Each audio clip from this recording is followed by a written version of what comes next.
He did a very good job. So MRI has revealed exactly what we thought.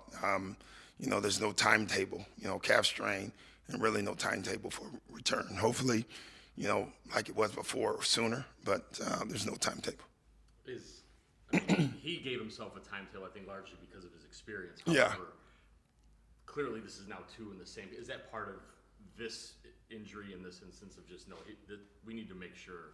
Well, we totally thought healthy. I thought we did that last time. It's not like we didn't make sure, but there is a sport you play and things happen and it's concerning because this is really 3 or 4 years in a row, right? I don't even know that. So he plays a lot of basketball. He really does. Summers then body doesn't get a lot of breaks and that's tough. You had mentioned after the game that it was hard to pull him out, even the final.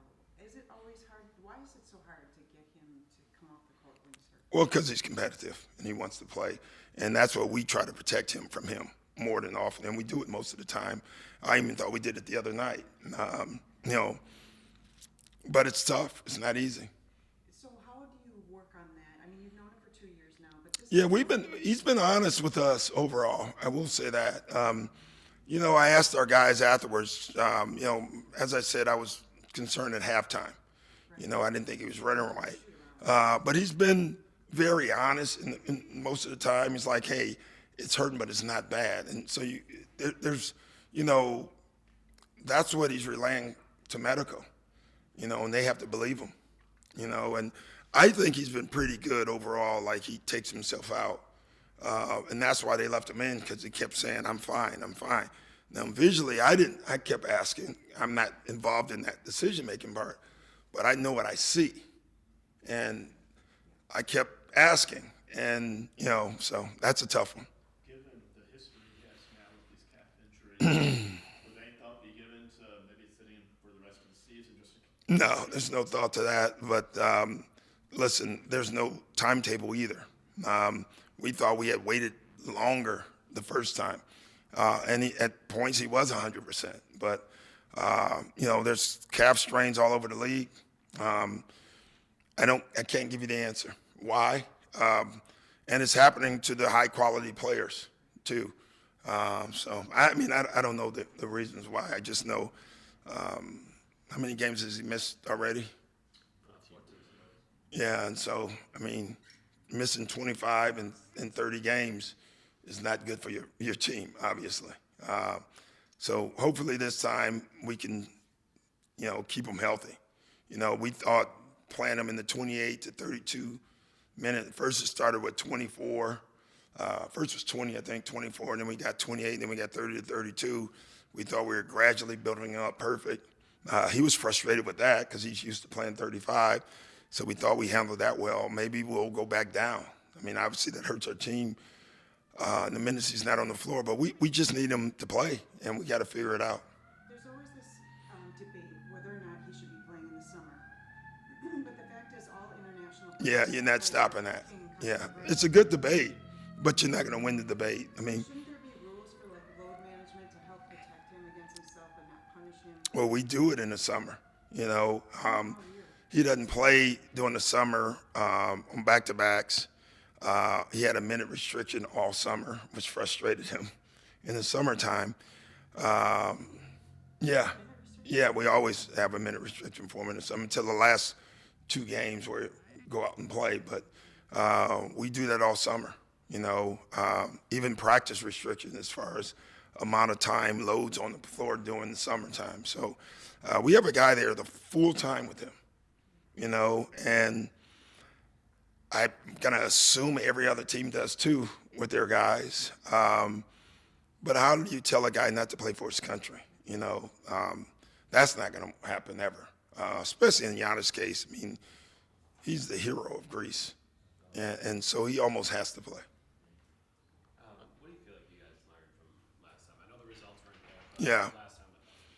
Well, I think we proved we can get to the last 4 minutes of every game, and then that's when it becomes tough. And so today we really worked on end of the game execution. A lot of those games were close that we lost that first stretch. You remember we lost 3 or 4 heartbreakers. Hell, the one Philly game we didn't execute a foul We had a foul to give. We were supposed to execute it. We didn't execute it, you know. And so just like watching the football last night, you know, the Rams didn't execute down the stretch, and they lose. You know, we have to be a better team down the stretch of games. Is there any clarity on Porter's situation? How long he might be? No, he's not even on the floor. So I mean, with Kevin being out as well, you're down, just kind of like when they were both out earlier, you're down ball handlers, shot creators. Yeah. And, I mean, we talked about Ryan, and Ryan did have some ups and then downs with that. Do you think he's in a spot or better spot now? I think I'm hoping he's better suited, but more importantly, all we worked on today was end of the game execution and random downhill attacks by Kuz and by Kuz, you know, by all our guys, because our two best guys to the paint aren't playing. Our two best passers in the paint are not playing. So we have to create paint attacks, and it's not going to be easy to do. Teams are just going to switch everything against us. Like, we know that's coming. You know, the minute you have your two best ball handlers off, they're switching everything.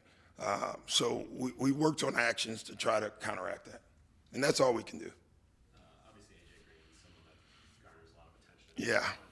Do you guys think through, like, okay, well, we're going to get attention there, maybe that's a slip? Oh, yeah. You know, we work on that stuff every day. So AJ has a whole package that we run every night. But just for him, like, to maybe take a further step. Yeah, well, the further step will be they're going to switch a lot and take it away. But even that helps. You know, all that, the pin down action stuff with AJ is great. Again, because of what we have on the floor, they're going to switch most of it and make you play out of it. And we worked on that today as well. You know, now working on it against us and then working on it against another team is two different things. But they got a lot of reps today at it.